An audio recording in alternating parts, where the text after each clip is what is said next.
Gabi, nilikutafuta upatikani bro.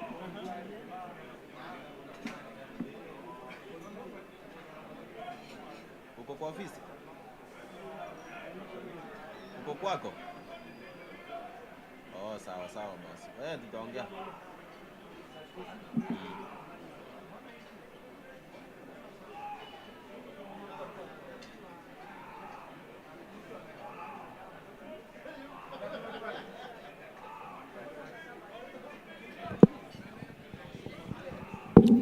Yes, good afternoon everyone. This is Plains and Felix, and I welcome you to Kenya News Alert TV.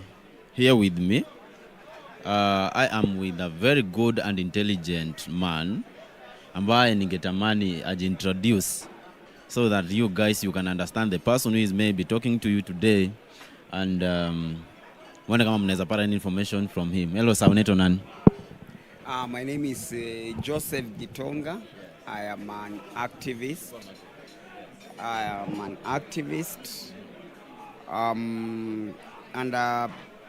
Yeah, I'm an activist mostly.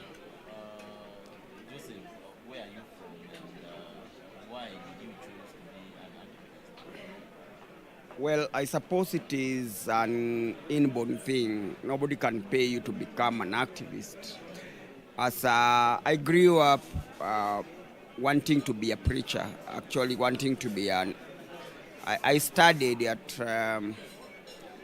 Langalanga Secondary, Primary and Langalanga Secondary, and then Bugema University in Uganda, which is studying theology. Yes, so when I was in university, I had gone there to study theology, but I started getting more interested in the writings of Karl Marx, and by extension, I felt like the walls of the university were constraining me. And then after I finished my degree, I went to the real university, which is Bunge la Mwananchi. We used to call it the School of Hard Knocks. That's when we now started to experiment. I was very eager to experiment the ideas of Karl Marx, the ideas that I had read in school. And that one kind of drove me from my career as I was supposed to be a pastor of the Seventh-day Adventist Church. I had pastored a church for 10 years as an untrained pastor. But now going to school and reading Das Kapital and other books, I became more liberal, and I think the school felt uncomfortable with me sometimes, but I finished all the same. But that's how I drifted into activism. So when I came to Jivaji, I met other activists who, like Sidi Otieno, Gasheke Gashihi, Mulialia Okumu, Florence Kanywa, Eli Komeni, Wangoi Mbatia, and Buka, the guy who conceptualized Gen Z, and King Wakamenchu, and Boniface Mwangi. So together we did what was called the Unga Revolution. That was my first activity as an activist. And I entered into another world. And from that day, I grew what you call conscious of rights and such. Thank you for that information. Sasa nikuulize. Mm-hmm. Hii program ya activism. Yes. Imekuenable you have history ya activism has enabled you at some point umepata a lot of knowledge concerning politics of Kenya.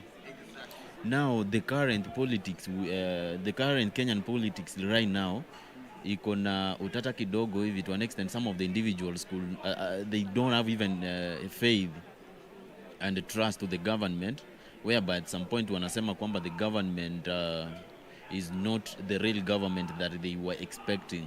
Yes, hadi sahi watu washaanza zile siasa za 2027. What can you say about that? What I can say, number one, is it is true. You see, the paradox of this government is that those people who voted for it are the ones who are opposing it the most. And those are people from Central Province. They are the ones who are opposing the government the most. Despite the fact that 7 cabinet secretaries come from Central Province, and the vice president also. But somewhere along the way, they fell out with the person they voted for. So that is what is bringing this, the present earthquakes, including the recent utterances by Rigathi Gachagua. So that is what is bringing the chiasm, whereby those people who didn't vote feel they are more in government, although in actual sense they really are not, and even in legal sense, the people from Nyanza. So that's where we are now. They are, unlike the other elections that have been there over the since 2007, we have always had a 2-horse race. But this year, we will most likely have a 3-horse race. And only 3 individuals can become presidents. 3 individuals. They are 3 realistically able contestants. And 3 realistically able contestants. And we might also have 2, and I will explain how. And 2, if we have 2, it will be an earthquake, but I'm going to explain how we can have 2. But for now, we have Raila Amolo Odinga. We have Raila Amolo Odinga. Raila lazima asimame. Raila will be there in the ballot. Raila Amolo Odinga ni lazima asimame. And Raila might be playing Ruto. Raila might be playing Ruto in 2 ways. Number 1, Raila has 2-in-1 approach. His ODM has people in government like Badi, but at the same time it has people in the opposition like Babu Owino. And he's supporting both camps. The same Raila who is talking about broad-based government and saying we support broad-based, at night he talks to Mbadi. Unaona maneno sasa. So Raila is will atasimama dakika ya mwisho because he's not ready to lose his relevance and he's not ready to lose his party. But at the same time, Raila is a business person and he understands that politics is about money. So he will squelch as much as possible before he now announces his candidature, which he is going to do maybe in the next 6 months. The second candidate who stands a chance and he must be there is of course William Ruto, who is government. He has started his campaign and he stands a big chance. That is an obvious candidate we are not going to discuss, but now there is the third, which is Rigathi Gachagua. By dint of the fact that he controls the biggest community in Kenya, the most wealthy community, and the most even well-read community in the Republic.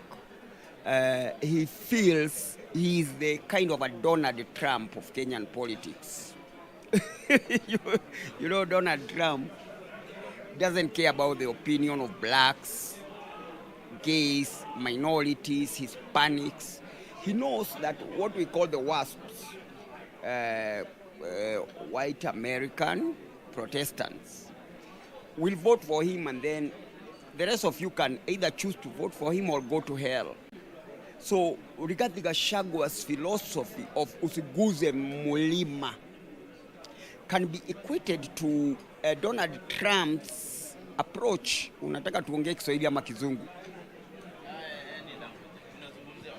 Wakenya wote. Kwa hivyo Rigathi Gachagua wakati anaongea anasema usiguze mlima ni kama Trump. Unaona maneno. Sasa kwa hivyo huyo ukiwa na Wakikuyu by the way are a quarter of Kenya's population. Now that gives you a very big say, and also Kikuyus control the money, in mostly the land and the Nairobi vibe. Unaona kama Sakaja anaona the reason why Sakaja is very hesitant of supporting Ruto is because he's afraid of the Kikuyu population. Ata Ruto is afraid of the Kikuyu population. That's why he cannot expel them from government. And even Raila has tried to woo the Kikuyus. So they are very important, and Rigathi now has them in his pockets. Stands a big chance. Then, of course, those are the three. The rest of Kenya is a tribal country, unfortunately.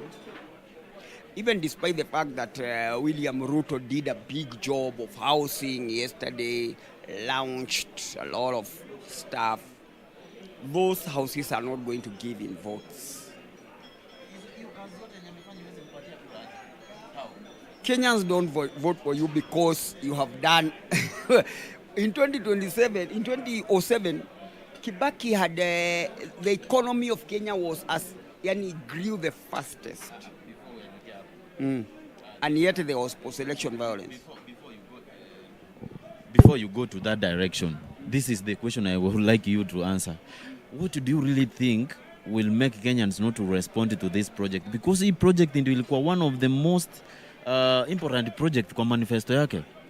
Affordable housing, na tunaona may launch. So do you really think that it won't give him votes?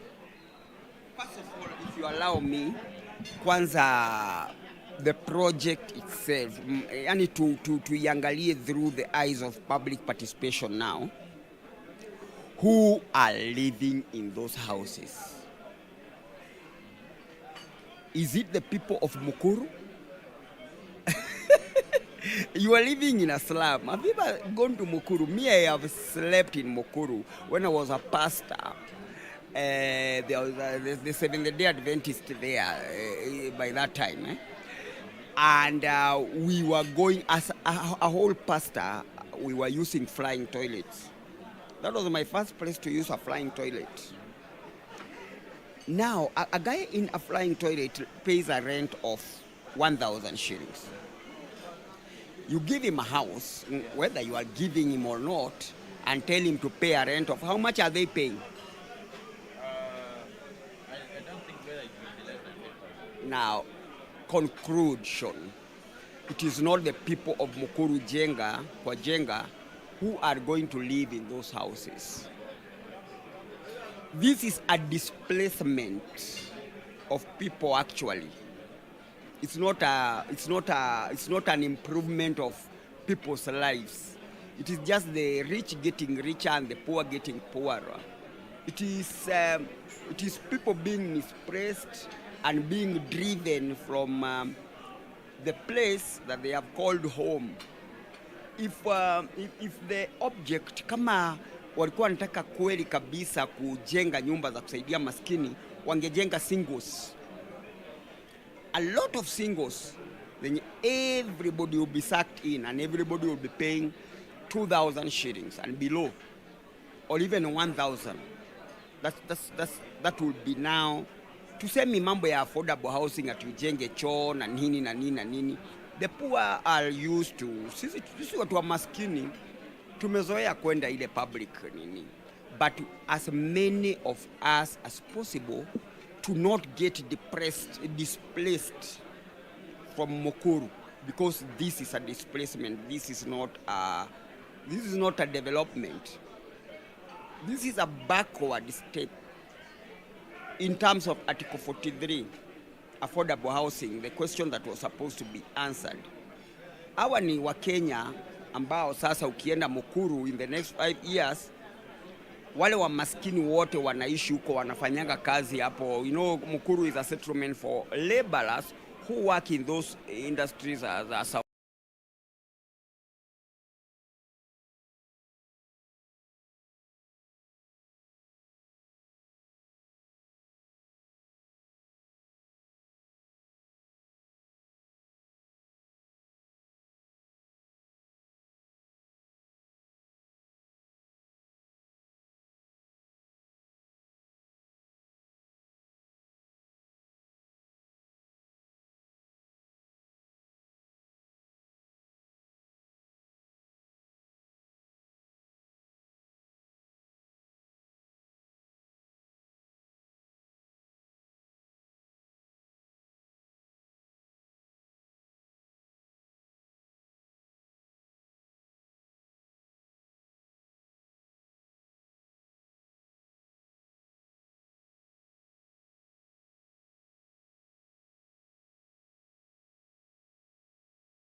So kwa hivyo sasa, that is where we are, those 3 candidates. How we might have 2 instead of 3, and that is something that might happen very easily. Raila Odinga and Rigathi Gachagua are 2 people who are paradoxes. Number 1, Rigathi Gachagua hajaruhusiwa kusimama. For Rigathi Gachagua asimame, there are many ifs, buts and whats. He has very many hurdles kuruka. Number 1, the panel yenye ile sababu ilituma aambiwe whatever, apewe some chance, ni kusema ya kwamba the bench was not well constituted. Even if it gets well constituted, it doesn't mean he's the VP. Kuna kesi inaendelea muda mrefu. Alafu that case tena inarudisha mambo parliament. Inasema reverse, let's go back to parliament and see whether parliament will vote in the same way it voted.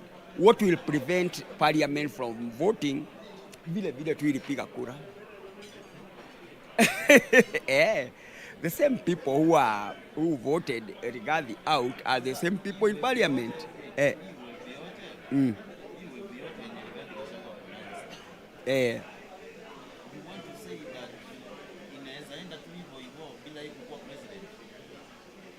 Ah, 80% chance. Rigathi, even if he had the numbers, he's technically bad. Unaona, na the Kikuyus are not the kind of people. Kama ingekuwa ni Raila Odinga ndio yuko mahali Rigathi yuko, you would expect Raila to be in the ballot no matter what the law says. Hello? Because also the law is guided by the political pressure, and Rigathi cannot put pressure. The Kikuyus cannot sacrifice their lives because of Rigathi Gachagua. Hakuna Mkikuyu anaweza acha kazi yake aende kazi ya Rigathi.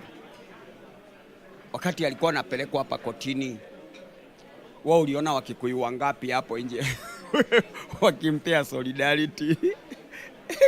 He doesn't command the vanguard, the kind of stuff that makes Raila to be shot in the back, Raila to be inside a vehicle and other people are holding your gari. Ili nikufe Raila aishi. He doesn't have that kind of thing so that he can push Aseme now, even if the judiciary says this and this, and even if parliamentarians this and this, Kenya will stop moving if it is not me, if I'm not in the ballot.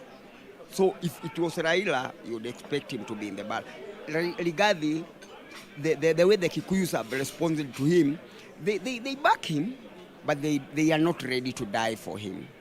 So that is regarding is a paradox.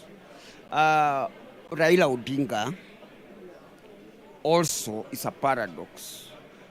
And Raila might actually, and this I'm predicting, decide to be backed by Rigathi Gachagua. Because that is a vacuum, and power abhors a vacuum.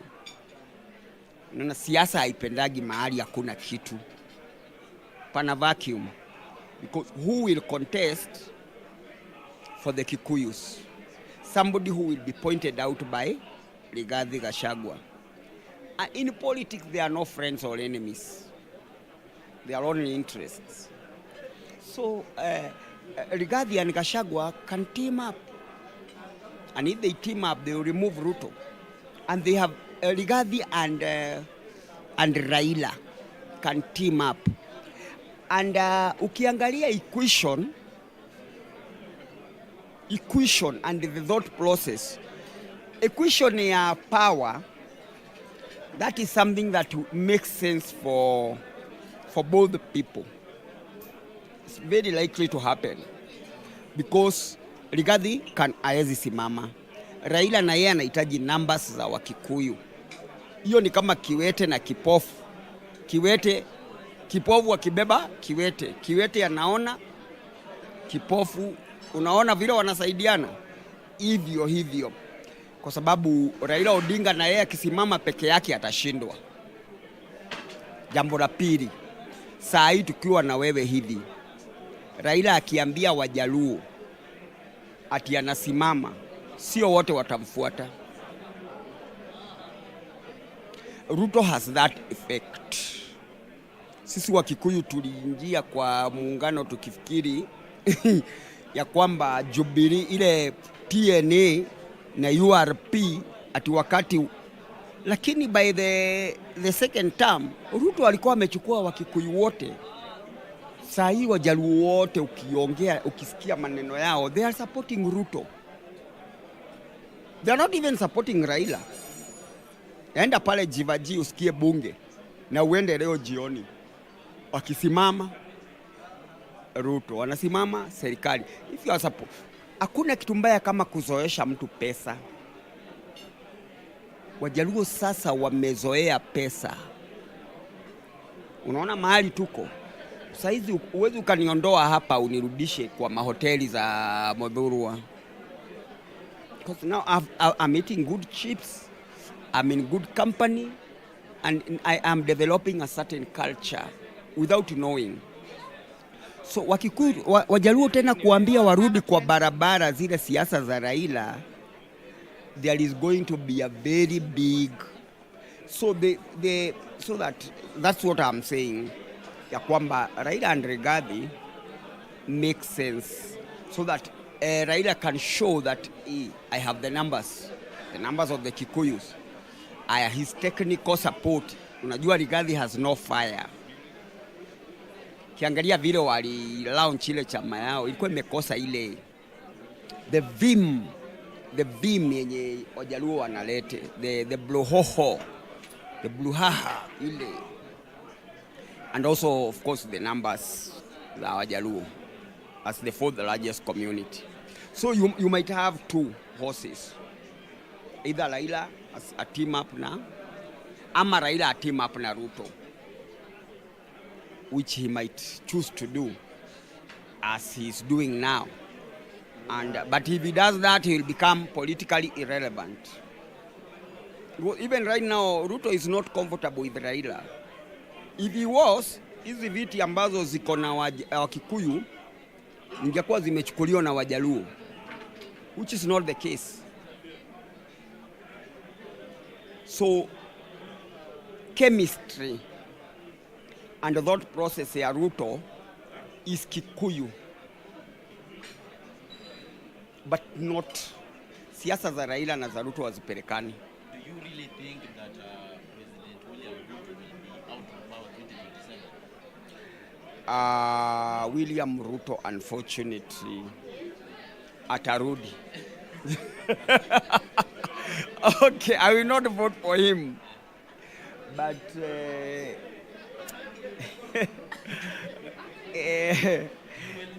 I will not vote for Ruto, but he will win. You know, I'm an analyst. I must divorce my emotions from the reality. William Ruto is a winner. By nature, he was born a winner. Have you ever run against a Kalenjin and won? Hata wazungu wanajua. That's number one. Number two, this guy is well placed in terms of he has the government, which means he has the money. Na serikali ni malaya muzee. Okay, I'm sorry. The government is an old prostitute. If you say it in English, it sounds better. He has many tricks. And despite the fact that Ruto is saying he won't do some tricks, you cannot, there is, sometimes it's good to listen even to the devil, or what I call Samson's side of the story.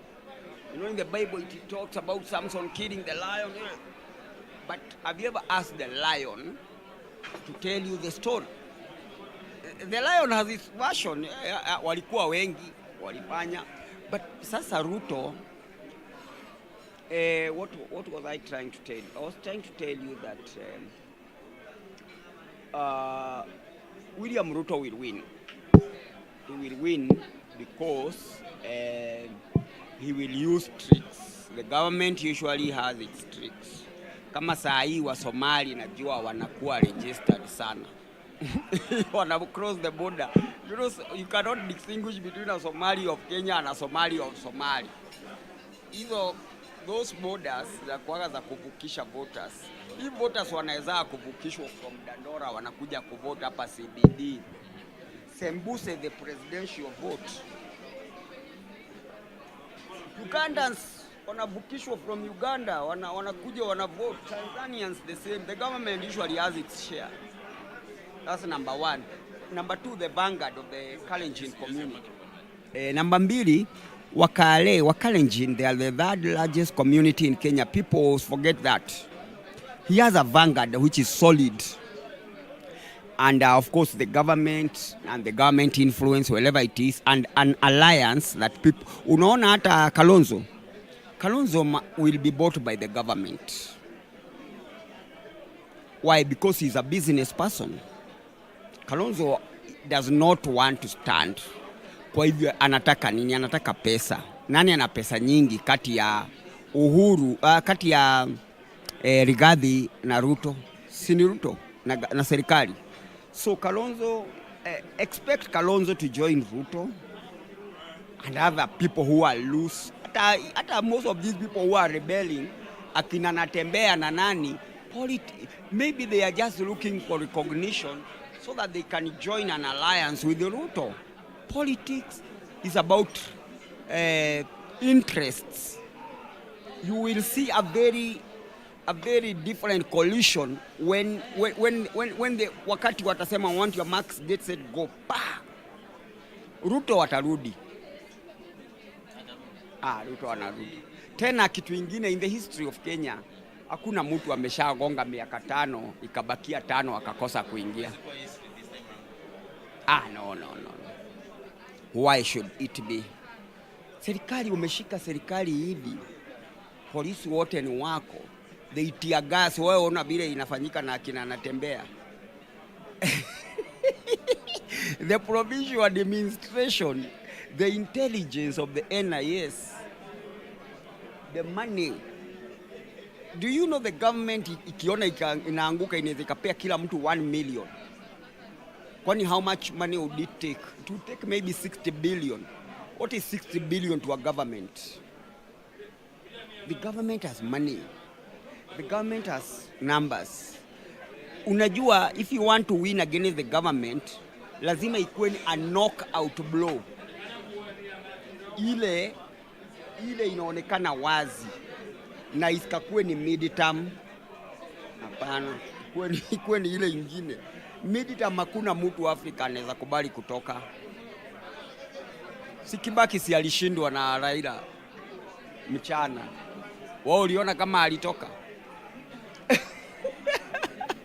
By the first day ya kuhesabu kura, Ruto alikuwa Raila alikuwa ameshinda na 1 million. Wakaendelea kuhesabu. Si ni kweli?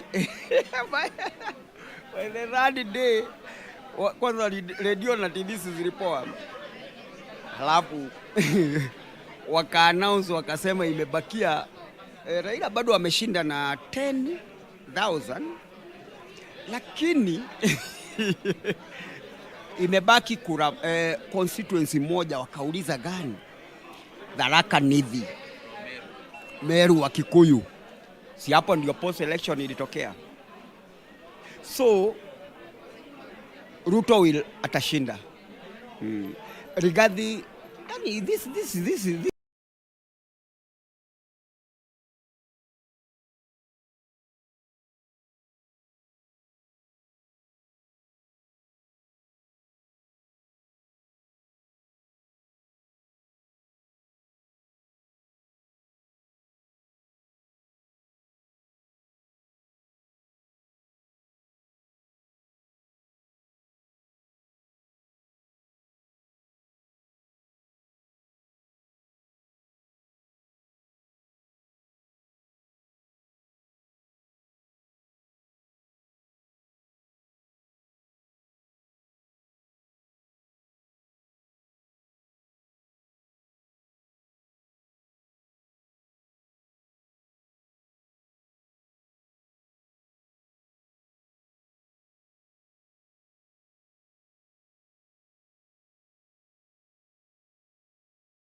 Kisii, generous, kind, hardworking, but unfortunately for Kenya, no matter how good you are, if you are not from those 5 tribes, hawezi kuwa president. So expect William Ruto to be back. Jambo lingine to say ukweli, William Ruto has changed the narrative and the toxic atmosphere yenye ilikuwa. No longer do people say Kasongo, sijui nini. It is no longer popular to criticize the president. Hapana, hiyo haiko. People are now talking about development. People like right now the vibe is about, even if people are pouring cold water, but they are still talking about the houses. You see, it's better that people talk about houses than talk about Ruto. Unaona, badala ya kusema Kasongo, useme nyumba ni mbaya. ama nyumba hazitoshei watu, ama nyumba zimejengwa vibaya. That kind of vibe inaonesha developments. Mbeleni we did not have houses to talk about. We did not even have houses to criticize.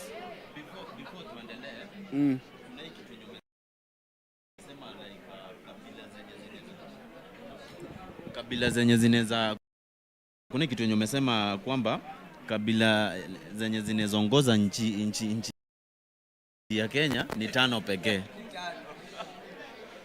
Mbona why do you really believe that it is only 5 tribes that can lead Kenya, lakini sio Kisii? Because politics is a game of numbers and running mate. Who is Ruto? Who can be President Ruto's running mate come 2027? That's a very good question, my friend. And by a dint of votes, if Ruto was very votes conscious, that will be Kalonzo Musyoka because of the numbers. Kalonzo is a very comfortable vice president. Hata kusumbua. Umesema aje? Kalonzo Musyoka. Kwani wewe unaona ni nani? Sio Kalonzo, but also it might also he can keep Kindiki